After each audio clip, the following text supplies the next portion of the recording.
యూజువల్గా ఈ 149 ఎఫార్జం అనేది మనం యూజీలో మంచి ఇంపార్టెంట్ క్వశ్చన్ అనమాట.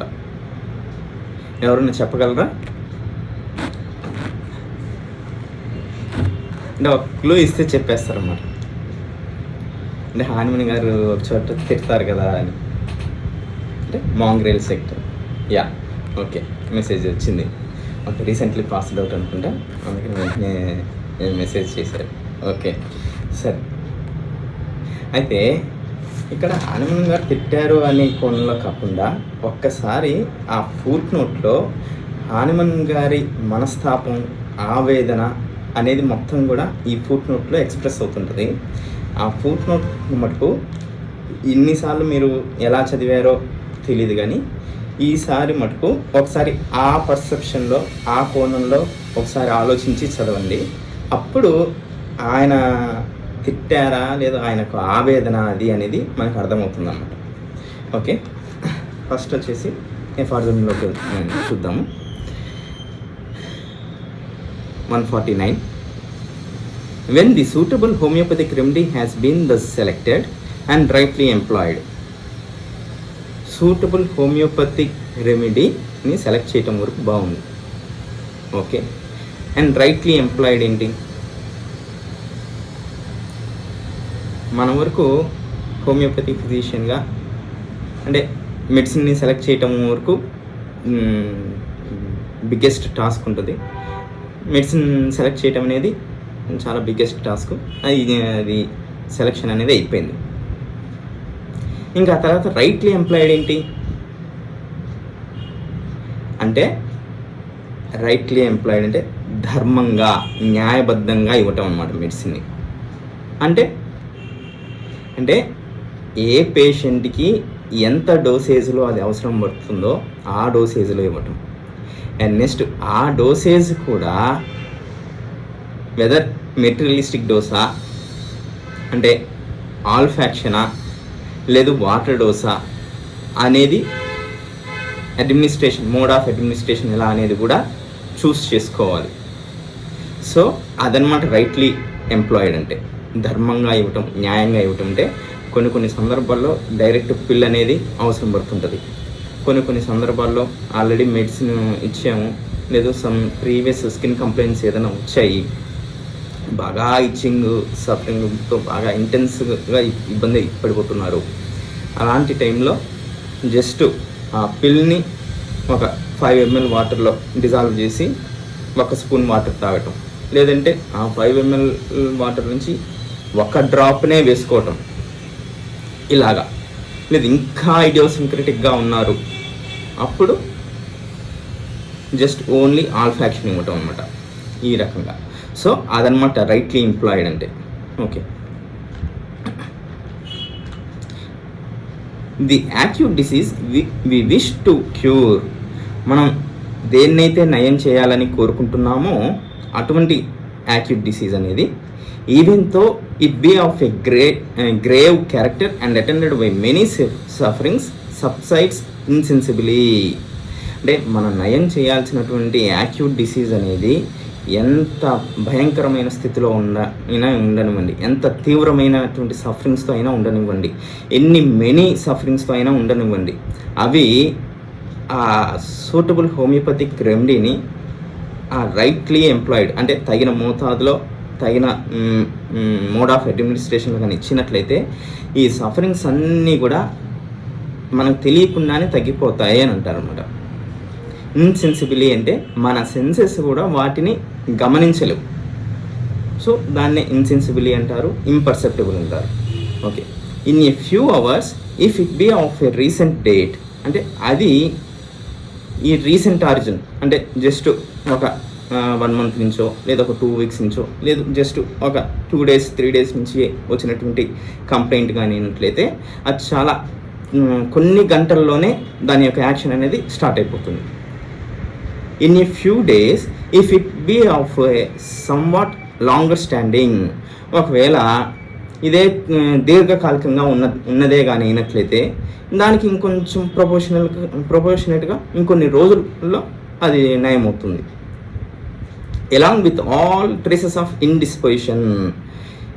ఈ సఫరింగ్స్తో పాటు ఇంకా ఇతరితర చెప్పుకునేటటువంటి ఇండిస్పోజిషన్ అంటే అవి ఫుల్లీ డెవలప్డ్ కంప్లైంట్స్ కాదనమాట. అవి ఓ మోస్తరుగా లైట్గా అంటే వాటికి ఒక తగిన రెస్ట్ కానీ ఇచ్చినట్లయితే సెట్ అయిపోయేటటువంటి, అంటే ఆ మెయిన్ కంప్లైంట్తో పాటు దాంతోపాటు ఇంకేదైనా ఇతరితర యాక్సెసరీ సిమ్టమ్స్ కానీ ఇంకేదైనా ఈ ఇండిస్పోజిషన్ టైప్ ఉండేటటువంటి సిమ్టమ్స్ కానీ అవన్నీ కూడా తగ్గుతాయి. సో అంటే యూజువల్గా మెయిన్ కంప్లైంటే తగ్గినప్పుడు ఇంకా చిన్న చిన్న కంప్లైంట్స్ ఎందుకు తగ్గవండి అని అనొచ్చు.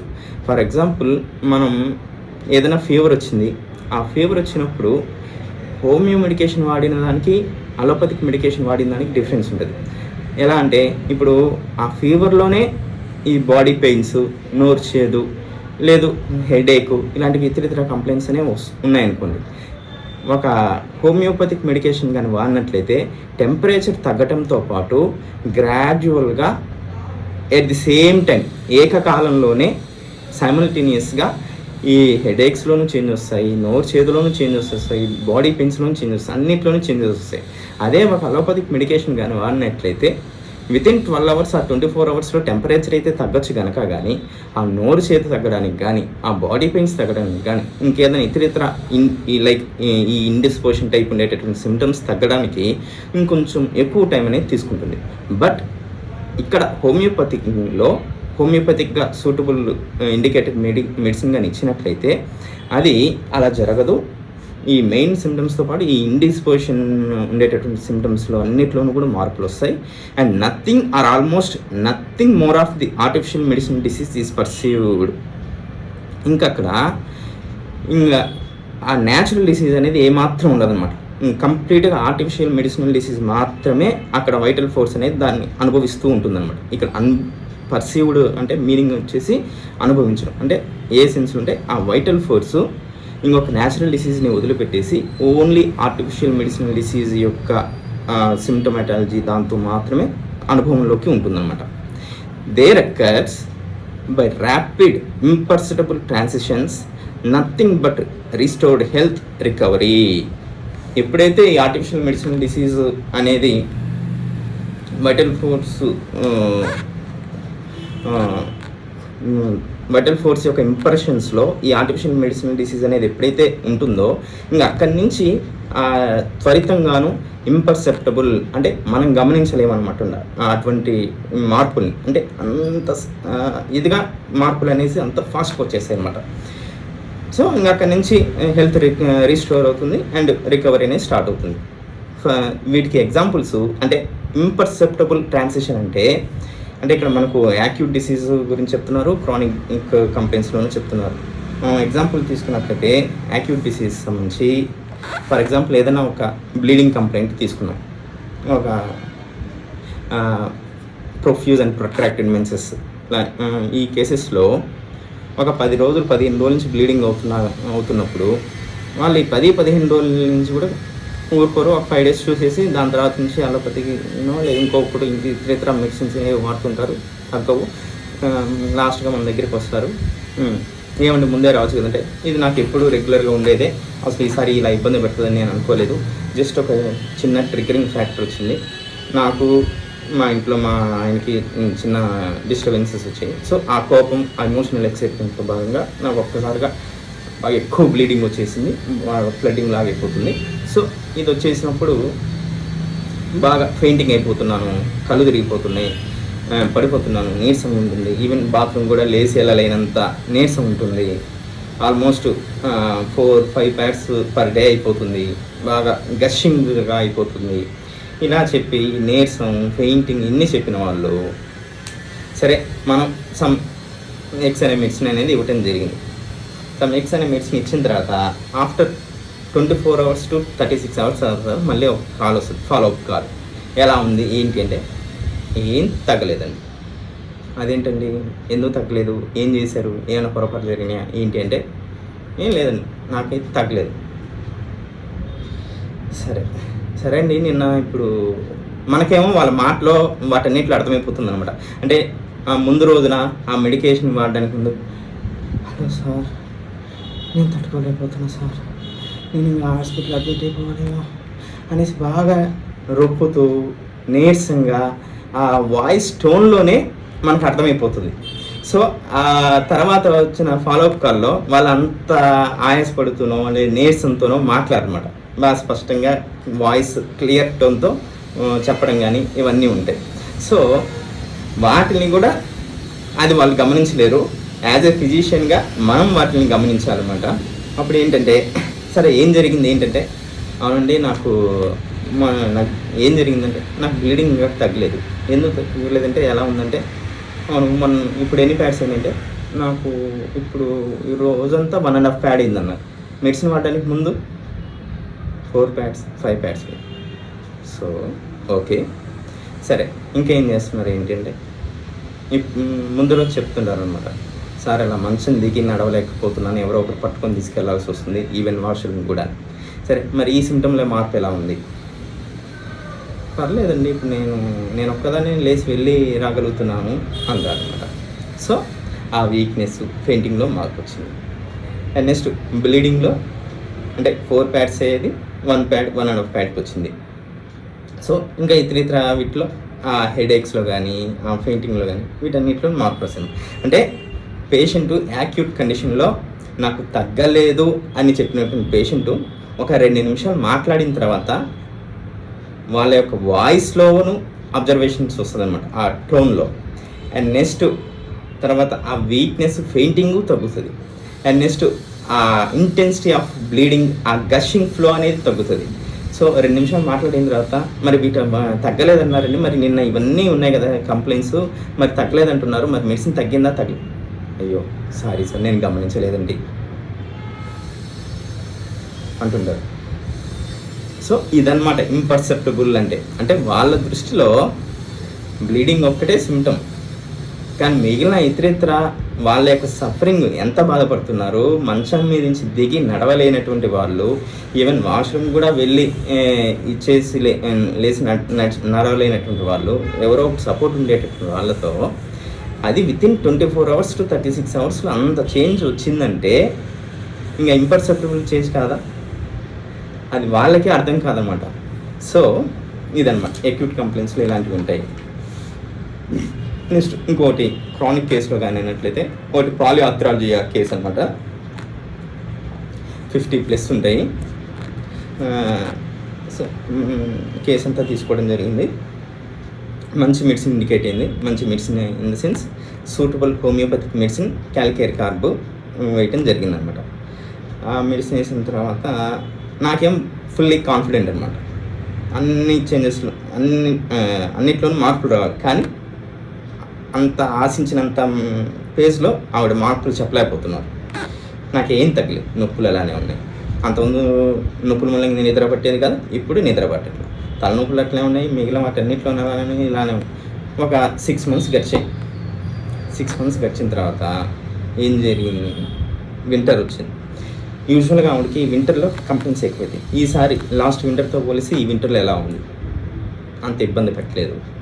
అండ్ నెక్స్ట్ ఇప్పుడు అంతకుముందు చేతులన్నీ తిమ్మిలు పట్టేసిపోయి నైట్ నిద్ర కూడా పట్టేది కాదు, నైట్ టైం పెయిన్స్ ఎక్కువైపోయి లేచి కూర్చునే వాళ్ళు అన్నారు కదా, మరి ఇప్పుడు ఎలా ఉంది? లేదండి ఇప్పుడు నాకు నిద్ర బాగానే పడుతుంది, మరీ లేచి కూర్చునే అంత ఇబ్బంది లేదు.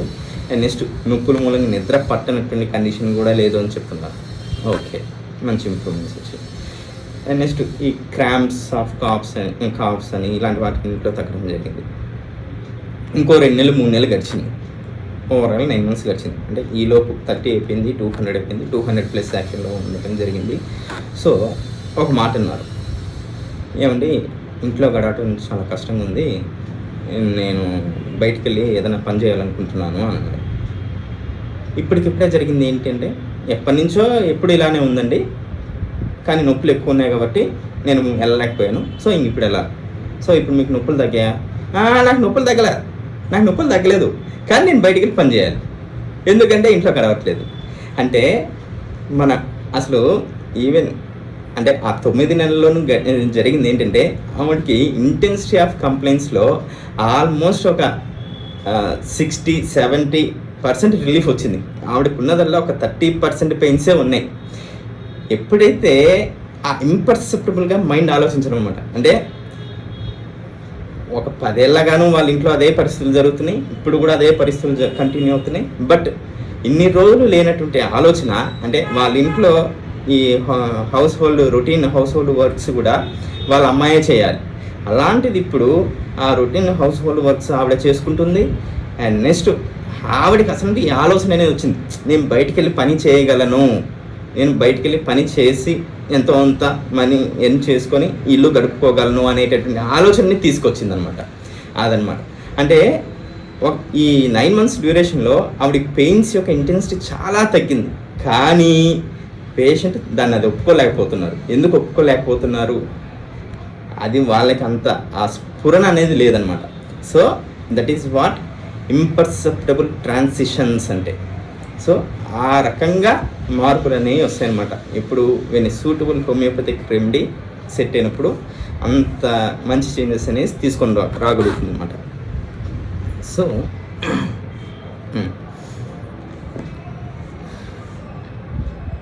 కానీ అప్పటికి మనకు పేషెంట్ నాకు నొప్పులు తగ్గలేదు, ఆవిడ విషయంలో నొప్పులు తగ్గడం అంటే కంప్లీట్గా 100% తగ్గిపోయి ఎప్పుడు నా కండిషన్ లాగా రావడం. బట్ అలాంటిది ఇంకా అంతకుముందు ఎప్పుడైనా జరిగిందా? ఆవిడ 10-12 ఏళ్ళ బట్టి వాడుతూనే ఉన్నారు. కానీ ఎక్కడ కూడా ఏ సంవత్సరం ఆ సంవత్సరం పెరుగుతూనే పోయింది తప్పితే అసలు ఈ మాత్రం ఇంప్రూవ్మెంట్ కూడా మన దగ్గర, అంటే హోమియోలో మన దగ్గర ఈ ట్రీట్మెంట్ జరిగిన తర్వాతనే ఈ చేంజెస్ అనేది రావడం జరిగిందన్నమాట. So that is what imperceptible transitions అంటే. So when the suitable homeopathic remedy has been thus selected and rightly employed, the acute disease we wish to cure, even though it be of a grave character and attended by many sufferings, subsides insensibly in a few hours if it be of recent date, in a few days if it be of somewhat longer standing, along with all traces of indisposition, and nothing or almost nothing more of the artificial medicinal disease is pursued. There occurs by rapid imperceptible transitions nothing but restored health recovery. ఇంతవరకు full stop, ఇంతవరకు out sentence అయిపోయింది. Next diseases of long standing బ్రాకెట్లు చెప్తున్నారు. And especially such as are of a complicated character, సంక్లిష్టమైనవి. ఇలాంటి డిసీజ్కి అయితే ఎంత టైం పడుతుంది, ఎలా టైం పడుతుందని చెప్తున్నారు. Disease of long standing and especially such as are of a complicated character require for their cure a proportionately longer time. దానికి తగినట్టుగా ఇంకొంచెం దీర్ఘకాలికం అనేది టైం అనేది పడుతుంది. More especially do the chronic medicinal dyscrasia so often produced by allopathic bungling along with the natural disease left uncured by it. ముఖ్యంగా ఇక్కడ ఈ క్రానిక్ మెడిసినల్ డిస్క్రేషన్ అంటే మెడిసినల్ ఇండ్యూస్డ్ డిసీజ్ అనమాట.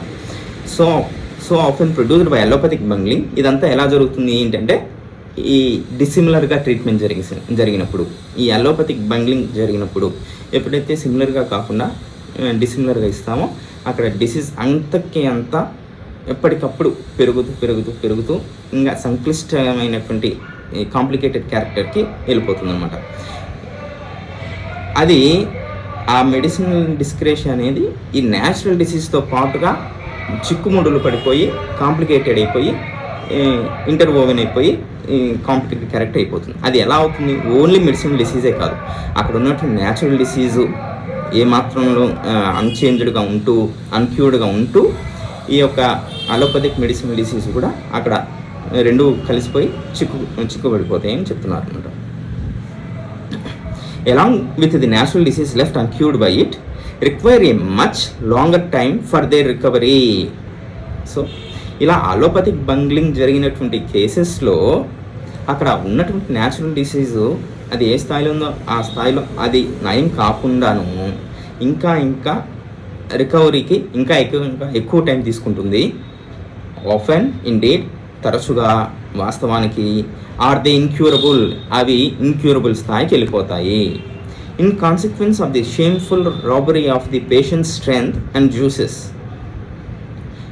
సో ఈ తరంలో ఏం జరుగుతుంది ఏంటి అంటే పేషెంట్స్ యొక్క స్ట్రెంత్ అంతా లాగేయటం అనేది జరుగుతుంది అనమాట. అండ్ పేషెంట్స్ దగ్గర నుంచి జ్యూసెస్ లైక్ ఈ లీచింగ్ ద్వారా అయితేనేమి, వీనస్ సెక్షన్స్ ద్వారా అయితేనేమి, ఇలాంటి ద్వారా పేషెంట్ స్ట్రెంత్ అంతా తీసేస్తున్నారు. సో ఇప్పుడు ఇవన్నీ కూడా హార్మోన్ గారి టైంలో జరుగుతున్నాయి. పేషెంట్స్ యొక్క స్ట్రెంత్ని రాబరీ చేయటం కానివ్వండి, ఈ జ్యూసెస్ని, ఈ వైటల్ ఫ్లూయిడ్స్ని డ్రైన్ చేయటం కానివ్వండి, మరి ఇప్పుడు జరుగుతున్నాయా?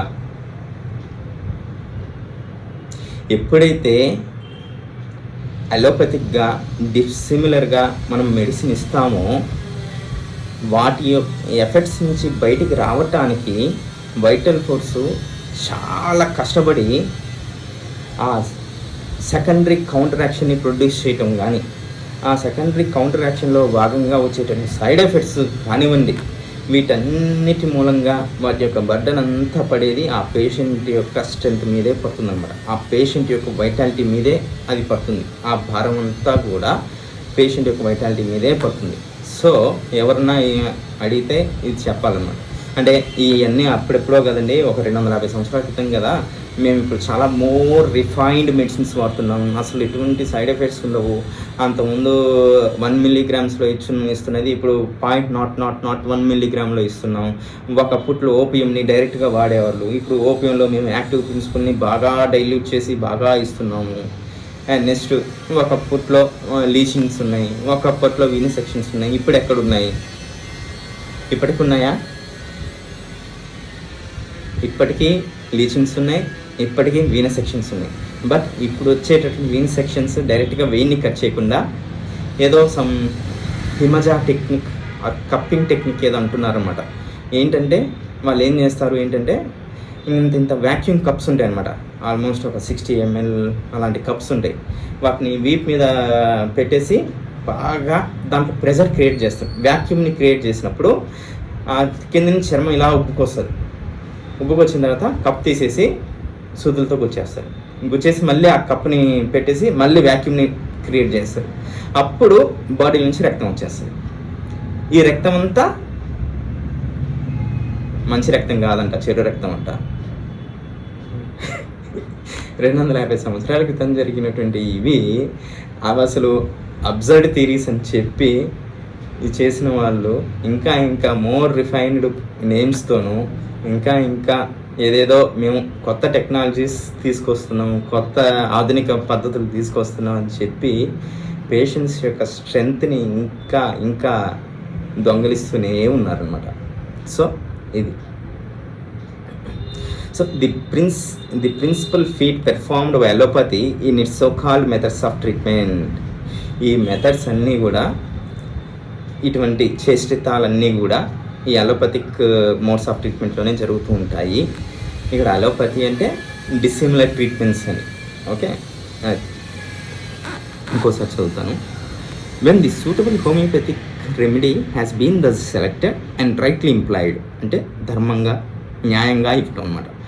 The acute disease we wish to cure even though it be of a grave character and attended by many sufferings subsides insensibly, అంటే మన సెన్సెస్ కూడా గమనించలేనంతగా అక్కడ చేంజెస్ అని వచ్చేస్తాయి. In a few hours if it be of recent date, in a few days if it be of somewhat longer standing, along with all traces of indisposition and nothing or almost nothing more of the artificial medicinal disease is pursued. There occurs by rapid imperceptible transitions nothing but restored health recovery. Diseases of long standing, దీర్ఘకాలికంగా ఉండేవి, and especially such as are of a complicated character, దీర్ఘకాలికంగా ఉంటూ and సంక్లిష్టమైనవి. ఈ సంక్లిష్టంగా ఎందుకు మారుతాయి ఏంటంటే require for the cure a proportionately longer time, more especially do the, ఇది ఎక్కడ జరుగుతుంది ఏంటని చెప్పి, more especially do the chronic medicinal dyscrasia so often produced by allopathic bungling along with the natural disease left uncured. ఇక్కడ allopathic medicinal disease అనేది natural డిసీజ్ని cure చేసి ఆ మెడిసినల్ డిస్క్రేషన్ అనేది రావట్లేదు. ఆ న్యాచురల్ డిసీజ్ని అన్క్యూర్డ్గానే అలానే ఉంచుతూ ఇంకొక డిసిమిలర్ డిసీజ్ అనేది క్రియేట్ అయ్యి 2 dissimilar diseases equal equal and strength ఉన్నప్పుడు రెండు వేరు వేరు భాగాన్ని ఎంచుకుంటుంది. ఆ రకంగా కాంప్లెక్సిటీ డిసీజ్ అనేది ఏర్పడుతుంది. దీని ముందున్నటువంటి పర్సన్స్లో చెప్పడం జరిగింది అది. Okay, along with the natural disease left uncured by it require a much longer time for their recovery. Often indeed వాస్తవంగా ఏం జరుగుతుంది అంటే ఆర్ దే ఇంక్యూరబుల్, అవి ఇంక్యూరబుల్గా వెళ్ళిపోతాయి. In consequence of the shameful robbery of the patient strength and juices, the principal feat performed by allopathy in its so called methods of treatment అదన్నమాట. Okay, ఇప్పటికీ కూడా ఈ పేషెంట్ స్ట్రెంగ్త్ని రాబరీ చేసేటువంటి techniques అని ఇంకా ఇప్పటికీ జరుగుతూనే ఉన్నాయి. కాకపోతే వాటికి పేర్లు మార్చారు. మెయిన్ సెక్షన్స్ కాకుండా కప్పింగ్ మెథడ్ అని, లేదంటే ఈ లీచింగ్ అప్లై చేస్తున్నారు. బట్ ఎందుకు లీచింగ్ చేస్తున్నారు ఏంటంటే ఇవన్నీ కూడా చెడు రక్తాన్నే తీసేస్తాయి, శరీరంలో ఉన్న మంచి రక్తాన్ని కాదు అని చెప్తుంటారు అనమాట. ఓకే, సరే, ఇక్కడ ఒక ఫుట్ నోట్ ఇవ్వడం జరిగింది. దీని హోమియోపతిక్ రెమెడీని సెలెక్ట్ చేయడం అనే దాని కింద ఈ ఫుట్ నోట్ చెప్పడం జరుగుతుంది అనమాట. అది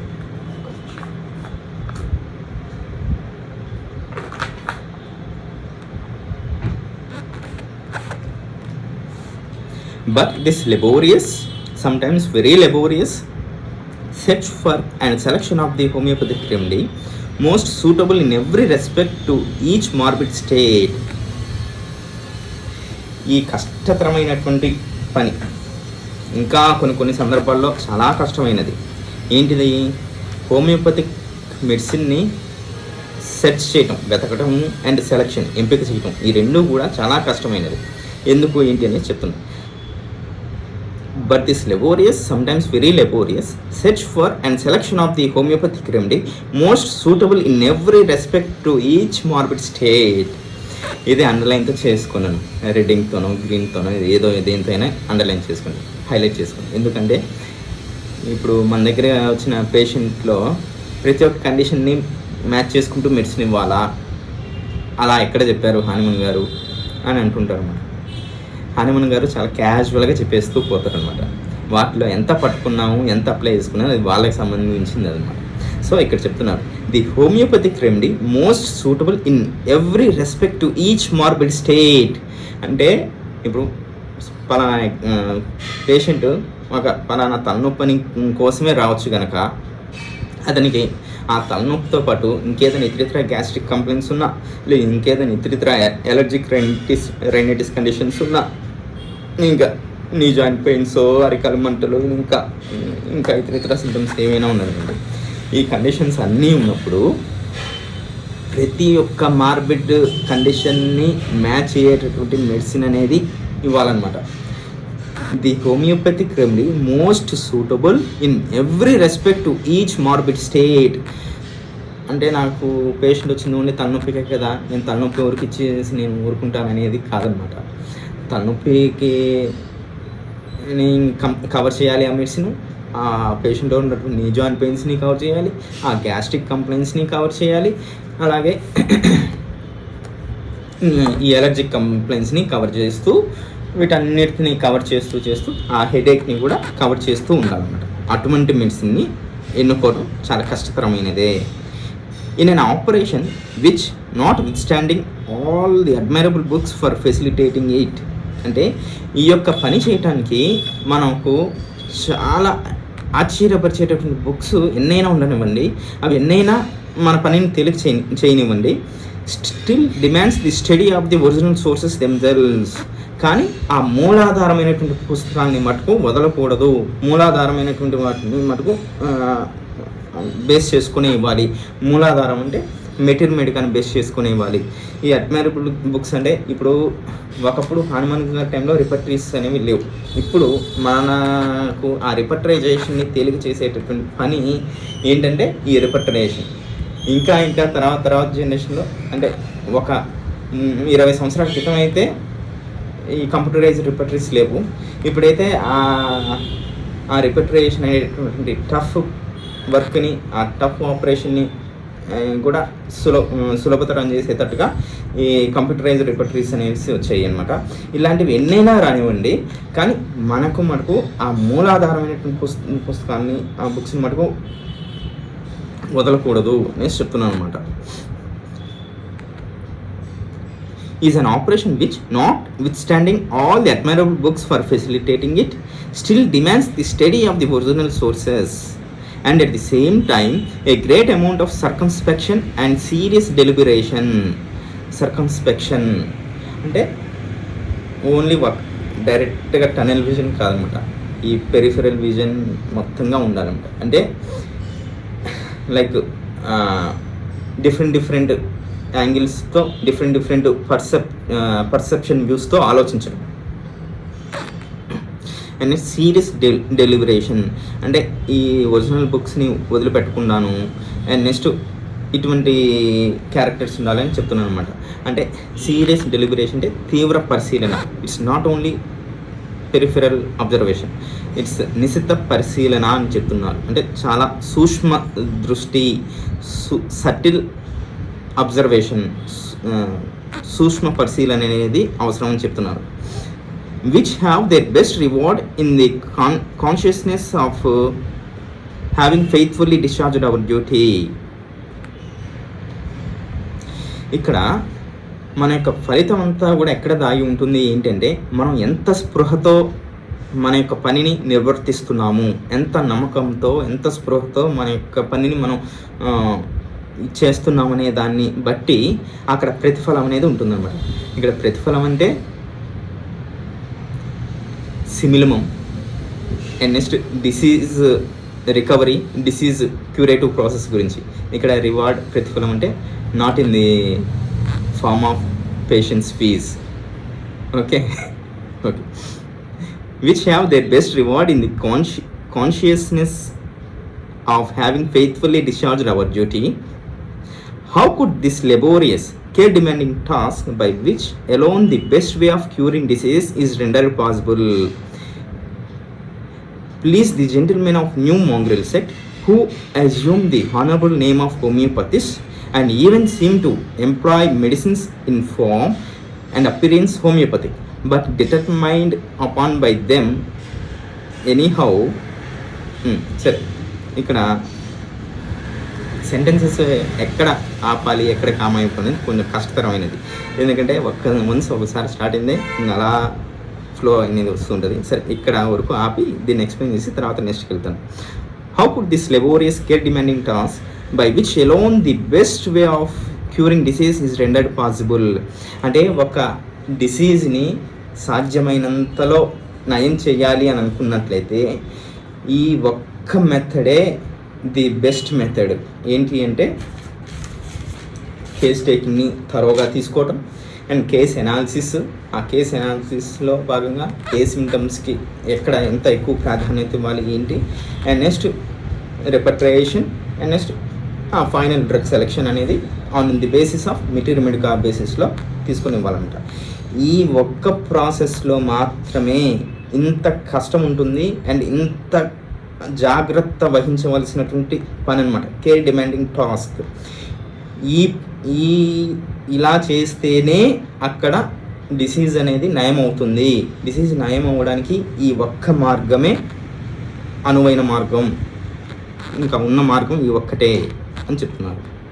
how could this లెబోరియస్ care demanding task by which alone the best way of curing diseases is rendered possible, please the gentlemen of the New Mongrel sect.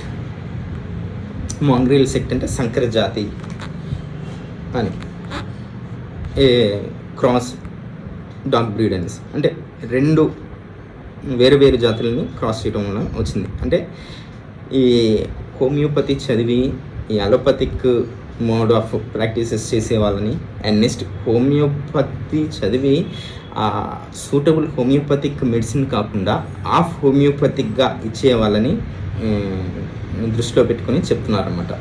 ఇక్కడంతా కూడా హనుమన్ గారు ఏదో కోపం వచ్చింది, ఆయన ఏదో తిట్టారనేది కాకుండా ఆయన యొక్క ఆవేదన అనేది ఇందులో వ్యక్తపరుస్తున్నారు. జాగ్రత్తగా చూడండి. Please the gentlemen of the new mongrel set who assume the honorable name of homeopathists ఈ ఎవరైతే ఈ హోమియోపతి అనేటువంటి గౌరవప్రదమైనటువంటి వాటిని ముందు పెట్టుకొని ఇలా చేస్తున్నారో వాళ్ళు మాంగ్రెల్ సెక్ట్స్ అంటూ, and even seem to employ medicines in form and appearance homoeopathic but determined upon by them anyhow. సరే, ఇక్కడ ఈ మాంగ్రెల్ సెక్ట్ అని చెప్పేటటువంటి వాళ్ళు ఈ మెడిసిన్ని అంటే రూపంలో కానీ ఆ ఫామ్లో కానీ మొత్తం హోమియోపతిక్ మెడిసిన్ ఇస్తున్నట్టుగానే ఉంటుంది, కానీ అది హోమియోపతిక్ కాదు. ఇదనమాట. అంటే ఒక ఆర్ఎంపీ ఇచ్చిన, ఒక గ్రాడ్యుయేట్ ఎంబీబీఎస్ డాక్టర్ గ్రాడ్యుయేట్ ఇచ్చిన, ఒక ఎండి డిఎం చేసి ఇచ్చినట్టుగా ఒక అలోపతి మెడికేషన్ని ఎలా ఇచ్చినా అది అలోపతి అవుతుంది, ఒక ఆయుర్వేదిక్ మెడికేషన్ని ఎలా ఇచ్చినా అది ఆయుర్వేదిక్ మెడికేషనే అవుతుంది. బట్ ఒక హోమియోపతి మెడికేషన్ని సూటబుల్గా ప్రిన్సిపల్స్కి తగ్గట్టుగా ఇస్తేనే అది హోమియోపతిక్ మెడికేషన్ అవుతుంది, అన్లెస్ అది హోమియోపతిక్ మెడికేషన్ కాదు. ఎలా అంటే బట్ అది చూడడానికి మాత్రమే హోమియోపతి, కానీ అక్కడ వాళ్ళు ఇచ్చేటటువంటి ప్రిన్సిపల్ మటుకు డిసిమిలర్గా అలోపతిక్ వేలోనే ఇవ్వటం జరుగుతుంది అన్నమాట. అది ఎలా ఇస్తారు ఏంటని చెప్తున్నారు. And who when the unsuitable and even seem to employ medicines in form and appearance homeopathic but determined upon by them anyhow. ఇప్పుడు వీళ్ళు అనుకుంటారనమాట, అమ్మయ్య ఎలా అయితేనేమి నేను హోమియోపతియే ప్రాక్టీస్ చేస్తున్నా. పేటెంట్స్ ఇస్తుంటారు, సిరప్పులు ఇస్తుంటారు, టానిక్లు ఇస్తుంటారు, ఆయింట్మెంట్లు ఇస్తుంటారు, మదర్ టించర్స్ ఇస్తుంటారు, వాటిలో కూడా 2-3 కలిపిస్తుంటారు, ఒకే వయాల్లో ఒక 5-6 డైల్యూషన్స్ని కల్పిస్తుంటారు. సో ఇన్ని చేస్తున్నా అమ్మయ్య పర్లేదు, నేను చదువుకున్న దానికి నేను న్యాయం చేస్తున్నా, నేను హోమియోపతి ప్రాక్టీస్ చేస్తున్నా, ఎవరేమన్నా అనుకోనివ్వండి, నేను హోమియోపతి డాక్టర్గానే ఉన్నా అని అనుకునే వాళ్ళకి చెప్తున్నారు అన్నమాట ఇది. But determined upon them by them anyhow and who ascribe it to homeopathy. అంటే వాళ్ళ యొక్క తప్పునంతా కూడా వాళ్ళు హోమియోపతికి ఆపాదిస్తారన్నమాట. ఇక మధ్యలో బ్రాకెట్లో ఈ కామా నుంచి ఈ కామా వరకు ఉన్నది పెరంథిసిస్ అనమాట. దాన్ని ఇప్పుడు చూద్దాం. And who when the unsuitable remedy does not immediately give relief in place of ఇప్పుడు ఎప్పుడైతే ఈ అన్సూటబుల్ హోమియోపతిక్ రెమెడీ అనేది వెంటనే త్వరితంగా రిలీఫ్ అనేది రాదు, అలాంటప్పుడు వీళ్ళు ఏం చేస్తారు అంటే in place of laying the blame on their unpardonable ignorance and laxity in performing the most important and serious of all human affairs. అంటే వాళ్ళ వైపు ఉన్నటువంటి నిందని వాళ్ళు ఒప్పుకోకుండా, వాళ్ళ వైపు ఉన్నటువంటి క్షమించరానటువంటి అజ్ఞానం, అన్పార్డనబుల్ ఇగ్నోరెన్స్, వాళ్ళ వైపు ఉన్నటువంటి ఆ క్షమించరానటువంటి అజ్ఞానాన్ని వీటన్నిటిని ఒప్పుకోకుండా, అండ్ వాళ్ళు చేసే పనిలో సడులుబాటు, laxity in performing the most important and serious of all human affairs. అంటే మనిషి చేసేటటువంటి అన్ని కార్యకలాపాల్లోనూ అన్ని పనుల్లోనూ చాలా ముఖ్యమైనది, చాలా ప్రధానమైనది ఏంటంటే ఈ వైద్య వృత్తి అనమాట. ఎందుకు ఏంటంటే మరొక వ్యక్తి యొక్క సఫరింగ్ని మనం దాన్ని ఎంపథెటిక్గా ఫీల్ అయ్యి మెడిసిన్ ఇస్తేనే అది తగ్గుతుంది. ఎంపథెటిక్గా ఫీల్ అవ్వకుండా మెడిసిన్ ఇస్తే తగ్గదా అంటే ఎప్పుడైతే ఎంపథెటిక్గా ఫీల్ అవుతామో ప్రిన్సిపల్స్ని ఫాలో అవుతూ ఇస్తామన్నమాట. అన్లెస్ ఏదో అంటే ఒక చిల్లర కొట్టులోనో లేదంటే ఏ ప్రొవిజనల్ స్టోర్లోనే ఏదో ఒక ఫ్యాన్సీ షాప్లోనే ఏదో మెడిసిన్ అదే సామాన్లు ఎలా అయితే అమ్ముతుంటారో అలా వీళ్ళు మందులు అమ్ముకుంటున్నారు తప్పితే దాన్ని అలా ఇవ్వట్లేదు అనమాట. సో వాళ్ళ యొక్క తప్పుని వాళ్ళు చేసుకోరన్నమాట. Laxity in performing the most important and serious of all human affairs. అంటే సడలుబాటు. ఎక్కడ సడలుబాటు ఉంటుంది ఏంటి అంటే ఇందాక సార్ ఒక కేసు ఎగ్జాంపుల్ చెప్పారనమాట. ఏదైనా అంటే యూజువల్గా మనం అదే ఎవరైనా పేషెంట్ చెప్తే ఒక కంప్లైంట్ చెప్తే దాన్ని మనం ఇంకొంచెం మోర్ ఎలాబొరేటెడ్గా అక్కడ ఉండేటటువంటి మోడాలిటీస్ కానీ వీటన్నిటిని క్షుణ్ణంగా తీసుకుంటాం అనమాట. ఈ తీసుకునే క్రమంలో ఆ పేషెంట్ దాన్ని ఏదో సమ్ ఇంటరాగేషన్గా ఫీల్ అయ్యారు. ఓకే సరే, వాళ్ళు ఎలా ఫీల్ అయినప్పటికీ మనం చేసే పనిలో ఎటువంటి లాక్సిటీ అనేది ఉండకూడదు, ఎటువంటి సడలుబాటు ఉండకూడదు.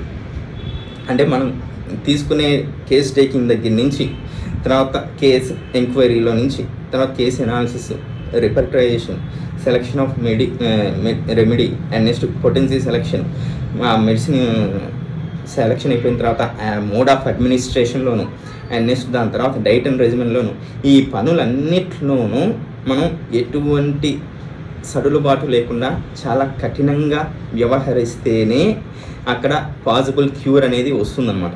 అలాంటి వాటిల్లో మనం అంటే ఎక్కడ శ్రద్ధ వహించాలి, ఎక్కడ కఠినంగా ఉండాలి, అలాంటి చోట మనం కఠినంగా ఉండకుండా వీటన్నిటిలోనూ కేస్ టేకింగ్లోను, కేస్ అనాలిసిస్లోను, రిపర్టరైజేషన్లోను, మెడిసిన్ సెలక్షన్లోను, పొటెన్సీ సెలక్షన్లోను, మోడ్ ఆఫ్ అడ్మినిస్ట్రేషన్లోను, డైట్ అండ్ రెజిమెంట్లోను, వీటన్నిటిలోనూ మనం సడలుబాటుగా ఉంటూ ఒక దాంట్లో బాగా కఠినంగా ఉంటాం అనమాట. దేంట్లో అంటే ఫీజు తీసుకునే విషయంలో అనమాట. ఒకరిని చూసి ఇంకొకరు అంటే అతను 1000 రూపాయలు తీసుకుని నేను 2000 తీసుకుంటా, అతను 5000 తీసుకుని నేను 10,000 తీసుకుంటా. అదేదో పులిని చూసి నక్క వాత పెట్టుకున్నట్టు. అంటే ఎప్పుడైతే ఇంత లెబోరియస్ టాస్క్ చేస్తామో అప్పుడు ఆ ఫీజుకి ఒక పర్థం ఉంటుంది, పేషెంట్ ఇస్తాను. అలా కాకుండా వాళ్ళు ఇచ్చారు వీళ్ళు ఇచ్చారు ఇట్లాంటి వాటిలో కఠినంగా ఉంటే పేషెంట్ పోతారు. సరే, పేషెంట్ పోతారు, మనకు పేరు రాదు, ఉన్న పేరు కూడా పోతుంది. In place of laying the blame on their unpardonable ignorance and laxity in performing the most important and serious of all human affairs, ascribe it to homeopathy. వీటన్నిటిలోనూ సడలింపులు ఇచ్చుకుంటూ లాస్ట్ ఫైనల్గా ఎవరి మీద ఆ నింద వేస్తారంటే హోమియోపతి మీద నింద వేస్తారు. ఎలా ఏంటంటే which they accuse of great imperfection. ఇది అసలు అసంపూర్ణత అండి, ఈ సైన్సే అసంపూర్ణత. దీంట్లో ఇంకా ఎంతో డెవలప్మెంట్ జరగాలి. ఎందుకు ఏంటనేసి చెప్తున్నాను. If the truth be told, ఇంకా వాస్తవం చెప్పాల్సి వస్తే, it's imperfection consist in this, ఆ యొక్క అసంపూర్ణత ఇక్కడ ఉందన్నమాట. That the most suitable homeopathic remedy for each morbid condition does not spontaneously fly in to their mouths like roasted pigeons without any trouble on their own part. అంటే ఇప్పుడు అలోపతిలో ఉన్నట్టుగా తలనొప్పి వలన శారడాన్, లేదు ఒక ఫీవర్ అనే కండిషన్ ఉంది, దానికి పారాసెటమాల్, డోలో, ఇంకేదైనా ఇతర తలనొప్పి, ఫీవరు, ఇంకేదైనా ఇదేదైనా ఉంది అంటే వాటి మూడింటికి కలయిగ్గా ఉండేటువంటి మెడిసిన్ ఏదన్నా. విక్స్ యాక్షన్ 500కి అడ్వర్టైజ్మెంట్ వస్తుంది చూడండి, ముక్కు వాసిపోయి, తలనొప్పి, ఇలా 3-4 కంప్లైంట్స్ ఉంటే ఒకటే మెడిసిన్ అన్నట్టుగా ఈ హోమియోపతిలో అలా ఉండదు. వీళ్ళు ఏమనుకుంటున్నారు ఏంటంటే ప్రతి ఒక్క మార్బిడ్ కండిషన్కి ఈ పలానా మెడిసిన్, సపోజ్ తలనొప్పి వచ్చింది పలానా నెక్స్వాంకనో చైనానో, అలా లేదు ఈ సిస్టమ్ ఆఫ్ మెడిసిన్లో. సో ఈ అసంపూర్ణత అనేది అక్కడ వచ్చింది, నాలో కాదు అనేసి పైకి చెప్పుకుంటారు అనమాట. ఇక్కడ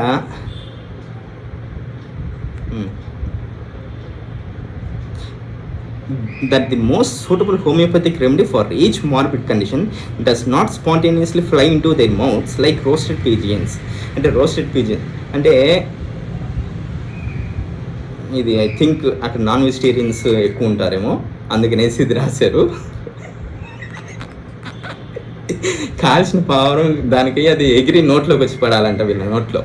అంటే పావురాన్ని గురి చేసి కొట్టాలి, కేస్ టేకింగ్ చేయాలి, అంతా ఒలవాలి, వండాలి, ఆ తర్వాత నోట్లోకి వేసుకోవాలంట. ఈ ప్రాసెస్ ఏమి చేయకుండా దానికై అది ఎగురొచ్చి పడ్డట్టుగా ఈ హోమియోపతిక్ సిమిలం కూడా వాళ్ళు ఇవేవి పనులు చేయకుండా, వాళ్ళ వైపు ఎటువంటి కష్టము తీసుకోకుండా వాళ్ళకి దానంతటతే రావాలంట. కానీ నిజంగా మనం ఫస్ట్ ఇనీషియల్ డేస్లో ఈ లెబోరియస్ వర్క్ మనం ఎటువంటి మోడర్న్ ఎక్విప్మెంట్, ఈ కంప్యూటర్ సహాయం లేకుండా మనమే కానీ చేస్తున్నట్లయితే కొన్ని అంటే ఆ మాన్యువల్ రిపర్టరేషన్, తర్వాత కేస్ ఎనాలిసిస్ ఇవన్నీ జాగ్రత్తగా చేస్తే మీకు అనుకోకుండా మీ యొక్క ప్రయత్నం లేకుండానే మన మైండ్ అనేది దానికి పాపప్ ఇచ్చేస్తుంది అనమాట మెడిసిన్. కాకపోతే స్టార్టింగ్ ఇనీషియల్ డేస్లో కొన్ని సంవత్సరాల పాటు ఇది చేయాలి. ఇది కానీ చేసినట్లయితే నిజంగానే మన మైండే మనకు పాపకు ఇచ్చేస్తుంటుంది అక్కడ సింబల్ ఏంటి అది ఇది. కానీ వాళ్ళు ఇనీషియల్ డేస్లో కూడా ఇవేమీ చేయకపోవటం వల్ల దానికి ఏదైనా అక్కడ ఎలగాలి, దానికి ఏదే దానికి ఇది దీనికి ఇది అన్నట్టుగా, ఈ కండిషన్కి అది, ఈ కండిషన్కి ఈ మెడిసిన్ అన్నట్టుగా ఉంటే బాగుండు అనేసి తప్పులు ఎతుకుతుంటారు అన్నమాట. They know how over from frequent practice how to make up for the inefficiency of the scarcely of homeopathic remedy by the employment of allopathic means. అంటే వాళ్ళకి తెలుసు అనమాట ఈ వాళ్ళు చేసేటువంటి ప్రాక్టీస్లో మనం ఎంత సూటబుల్గా ఇచ్చాము, ఎంత అన్సూటబుల్గా ఇచ్చాము అనేది వాళ్ళకి తెలుస్తుంది కదా. సో ఈ క్రమంలో దాన్ని వాళ్ళు ఎప్పుడైతే ఆఫ్ హోమియోపతిక్గా ఇచ్చారో అక్కడ ఆ మెడిసిన్ అనేది అంత ర్యాపిడ్గా పనిచేయదు, అసలు పనిచేయదో కూడా తెలియదు. సో అలా ఇచ్చినప్పుడు దాన్ని వాళ్ళు ఎలా మేకప్ చేసేస్తారంటే అది వాళ్ళ చేతులు వెనతో పెట్టిన విద్య అంటారు కదా, అలా వాళ్ళ చేతులతో వాళ్ళు మాటలతో మార్చేస్తారనమాట. ఎలా మారుస్తున్నారని చెప్తున్నారు చూడండి. They know how over from frequent practice how to make up for the inefficiency of the scarcely of homeopathic remedy by the employment of allopathic means. అంటే వాళ్ళు ఇచ్చేది హోమియోపతిక్ మెడిసిన్ అయినా అక్కడ వాళ్ళు ప్రిన్సిపల్ మటుకు అలోపతిక్గానే ఇస్తున్నారు అన్నమాట. That come much more handy to them, among which one or more dozens of leeches applied to the affected part, or little harmless venesections to the extent of 8 ounces and so forth, play an important part. And should the patient, in spite of all this, recover, they extol their venesections, leeches, etc. సరే, ఇక్కడ ఎప్పుడైతే ఈ allopathic మీన్స్లో ఇస్తున్నామో homoeopathic మెడిసిన్ని, వాళ్ళు ఈ ఇతరితర అప్పట్లో ఉన్నటువంటి ఇతరితర modes of ట్రీట్మెంట్స్ని బాగా ఇది చేస్తుంటారు అనమాట, పొగడ్తలు చేస్తుంటారు. అంటే అసలు మీరు ఈ డిసీజ్ కండిషన్ నుంచి బయటపడడానికి ఈ ఒక్క మందే కాదండి, దీంతో పాటు ఈ ఇతరితర కూడా కలిపి వాడుకున్నారు కదా, అది బాగా ఉపయోగపడింది అని చెప్తుంటారు. అంటే ఈ హోమియోపతి చదివి అది ఇది రెండు ప్రాక్టీస్ చేసేవాళ్ళని, అంటే అప్పట్లో ఈ వీనసెక్షన్స్, లీచెస్ వీటిని ప్రాక్టీస్ చేస్తుండేవాళ్ళు కదా, అది చెప్తున్నారు. ఏం కాదు, జస్ట్ ఆ లీచెస్ ఎంత తాగుతుందని రక్తం కొంచెం తాగుతుంది, అయ్యో పర్లేదు, మోస్తారు, ఒక డజను లీచెస్ పట్టుకున్నా మీకేం ఇబ్బంది ఏమి ఉండదు, అల్సర్కి ఏం ప్రాబ్లం, మీ స్ట్రెంత్ ఏమి ఇదవదు. అండ్ నెక్స్ట్ ఏమవుతుంది, వీన్ సెక్షన్స్ అంటారా, ఈ వీన్ సెక్షన్స్లో అప్ టు 8 ounces తీసేసిన ఏం కాదు అనేసి ఇలా వాటిని ఇది చేస్తూ, అండ్ వాటన్నిటితో పాటు ఇక్కడ రికవరీ వచ్చినప్పుడు వీటిని ఇంకా పోగొడుతుంటారు అనమాట. అంటే ఈ ఒక్క మెడిసిన్తోనే కాదు, ఇతరితర ఈ వీటిని కూడా కలిపి మనం వాడటం వల్లనే మీకు ఈ జబ్బులో నుంచి బయటపడ్డారు అనేసి చెప్తుంటారు. And alleging that had it not been for this, the patient would not have been pulled through. అంటే ఈ ప్రొసీజర్స్ కానీ ఈ పనులు కానీ చేయకుండా మనం ఓన్లీ ఈ హోమియోపతిక్ రెమెడీనే కానీ నమ్ముకున్నట్లయితే వీటి నుంచి బయటకు రాలేరు అని చెప్తున్నారు. And they give us to understand in no doubtful language that these operations derived without much exercise of genius from the pernicious routine of the old school. అంటే ఈ యొక్క పనులన్నీ, అంటే ఈ హానికరమైనటువంటి ప్రొసీజర్స్ ఏవి, ఈ వీన సెక్షన్స్ అయితేనేమి, లీచెస్ అయితేనేమి, ఇవన్నీ కూడా ఆ ఓల్డ్ స్కూల్లో వాళ్ళు ఒక జీనియస్ అనే వీళ్ళందరూ కూడా వాళ్ళకి ఒక ఆలోచనకి వచ్చినటువంటి ఇవే కదా, కార్యాచరణే కదా ఇవన్నీ కూడా మచ్ ఎక్సర్సైజ్, అంటే తగిన అభ్యాసం లేదు, తగిన రీసెర్చ్ లేకుండా వీటిని బయటికి తీసుకురావడం జరిగింది అనేసి హానిమన్ గారు చెప్తున్నారు.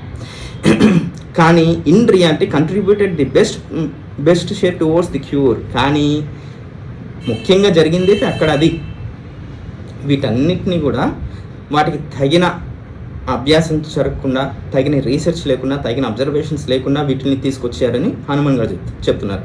కానీ వాళ్ళు దీనికి విరుద్ధంగా ఏం చెప్తారంటే, ఈ ఆఫ్ హోమియోపతిక్ చేసేవాళ్ళు, లేదంటే ఈ మాంగ్రిల్ సెక్స్ అనబడేటటువంటి ఆ న్యూ బిగినింగ్ డాక్టర్స్ ఏం చేస్తున్నారంటే, ఇక్కడ మీకు ఈ వ్యాధి నయమైంది అంటే మనం ఇచ్చినటువంటి మెడిసిన్స్తో పాటు ఇది కూడా కలిపి వాడబట్టి మీకు ఇంత త్వరగా నయమైంది, లేదంటే అసలు దీంట్లో నుంచి ఆ పేషెంట్ని బయటపడటం కూడా చాలా కష్టమయ్యేది అనేసి వాటిని పొగుడుతుంటారనమాట. అంటే అతను చేసేటటువంటి ప్రాక్టీస్ హోమియోపతి వీటిని పోగొట్టకుండా వాటిని పోగొడుతుంటారు.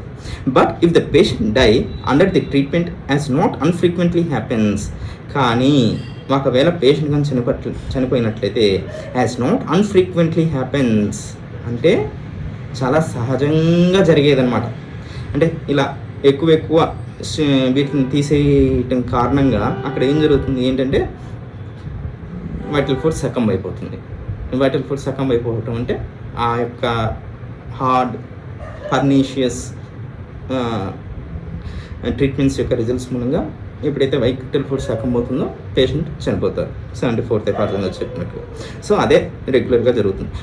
But if the patient die under the treatment as not unfrequently happens, they seek to console the friends by saying that they themselves were witnesses that everything conceivable had been done for the lamented deceased.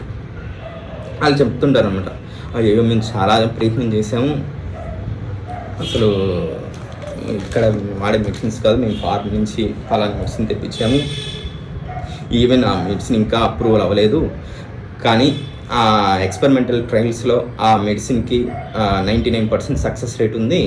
So ఆ medicine అక్కడి నుంచి పలానా Germany నుంచో Japan నుంచో తెప్పించాము, యూఎస్లో trials జరుగుతున్నాయి, చాలా excellent results ఉన్నాయి, సో అవన్నీ తెచ్చి ఇచ్చాము, లేదు పలానా డాక్టర్ని తెప్పించి చేసాము, లేదు పలానా సర్జరీ చేసాము.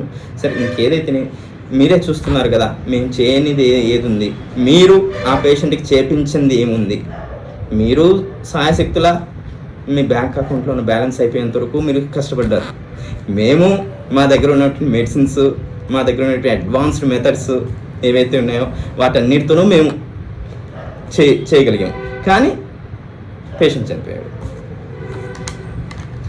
అనేసి ఇలా ఓదారుస్తారన్నమాట. Who would do this frivolous and pernicious tribe the honor to call them after the name of the very laborious and salutary art, homeopathic physicians. ఈ పనికి మాలిన మరియు హానికరమైనటువంటి తెగవారిని హోమియోపతిక్ ఫిజిషియన్స్గా మనం ఎలా పిలుస్తాము అని చెప్తున్నారు. Who would do this frivolous and pernicious tribe the honor to call them after the name of the very laborious, అంటే ఇది చాలా శ్రమతో కూడుకున్నదే. ఇది homeopathic doctor homeopathic medicine select చేయడం చాలా శ్రమతో కూడుకున్నది. బట్ కానీ అది రక్షక కళ, అంటే పేషెంట్ యొక్క జబ్బుని తగ్గించేటటువంటి కళ. సో అంతటి హానరబుల్ నేమ్ని ఇట్లాంటి పనికిమాలిన పనులు చేస్తూ ఇట్లాంటి పనికిమాలిన ఎక్స్ప్లెనేషన్స్ ఇస్తూ ఉండే వాళ్ళని ఎలా పిలుస్తాము, ఎవరు పిలుస్తారు, అంత గౌరవప్రదమైనటువంటి హోమియోపతిక్ ఫిజిషియన్స్ అనేసి ఎవరు అంటారు అనేసి చెప్తున్నాను అనమాట. సో ఇంక ఇది లాస్ట్ సెంటెన్స్, ఇది ఇంకన్నిటికీ హైలైట్ అనమాట. May the just recompense await them that when taken ill they may be treated in the same manner. ఒకవేళ వాళ్ళకి ఎప్పుడన్నా ఏదన్నా అనారోగ్యంగా ఉండి వాళ్ళకి ఏదన్నా అస్వస్థత అయితే వాళ్ళకి తెలిసిన మెథడ్స్ ఇవే కదా, వాళ్ళు అలాంటి ట్రీట్మెంట్సే పొందుతారు, వాళ్ళు అటువంటి ట్రీట్మెంట్సే పొందుతారు అనేసి మొత్తం కంక్లూడ్ చేయడం జరిగిందనమాట. సో ఇక్కడ ఒకటి అంటే యూజువల్గా మాంగ్రెల్ సెక్ట్ అనేసి మనకు 5 మార్క్స్ క్వశ్చన్గా అనే పిక్చర్ ఇస్తారనమాట. కానీ ఇక్కడ హనుమన్ గారు ఒక 2 minutes అయిపోతుంది. హనుమన్ గారు అలోపతిక్ ప్రాక్టీస్ చేసే వాళ్ళని కూడా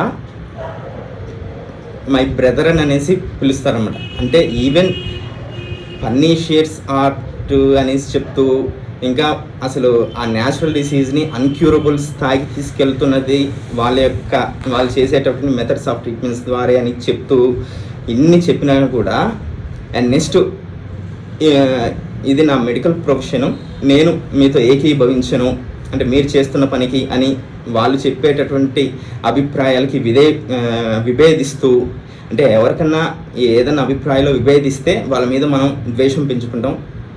అలాంటిది హనుమన్ గారు మటుకు ఇది నా మెడికల్ ప్రొఫెషను, మీరందరూ కూడా నా సహోదరులు అని సంబోధిస్తారనమాట. ప్రిఫేస్ టు ది 2nd editionలో చెప్తారు. మిగిలిన అలోపతిక్ డాక్టర్స్ కానీ మిగిలిన అందరి డాక్టర్స్, అన్ని వృత్తిలో ఉండేటటువంటి డాక్టర్స్ అందరూ కూడా నా సహోదరులు, నా తోటి వ్యక్తులు అనేసి చాలా గౌరవప్రదంగా ఆ మాట వాడతారన్నమాట. ఎలా అయితే స్వామి వివేకానంద గారు చికాగో సమావేశంలో my brothers and sisters of America అని వాడినట్లుగా చాలా గౌరవప్రదమైన మాట వాడతారు. కానీ ఎప్పుడైతే హోమియోపతి చదివి హోమియోపతి అనేటటువంటి హానపుల్ నేమ్కి భ్రష్టు పట్టిస్తున్నారో, వాళ్ళు చేసే పనుల ద్వారా కానివ్వండి, ఎప్పుడైతే హోమియోపతికి భ్రష్టు పట్టిస్తున్నారో అప్పుడు చాలా ఆగ్రహం అనమాట హనుమాన్ గారికి. మందలించడం, తిట్టడం జరిగింది. అంటే ఆయన జీవితాంతంలోనూ ఎక్కడ కూడా ఇంత మాట అంటం అనేది ఇంకెక్కడ చూడమన్నమాట. ఈ ఎఫార్జన్లోనే ఇక్కడ ఒక్కచోటే జరుగుతుంది. అండ్ నెక్స్ట్ ఇక్కడ హనుమాన్ గారు తిట్టారనేది కన్నా ఆయన యొక్క మనస్తాపం కానీ ఆయన యొక్క ఆవేదనను అర్థం చేసుకుంటే మళ్ళీ ఇంకొకరు ఎవరైనా ఇలా చేస్తారా, అది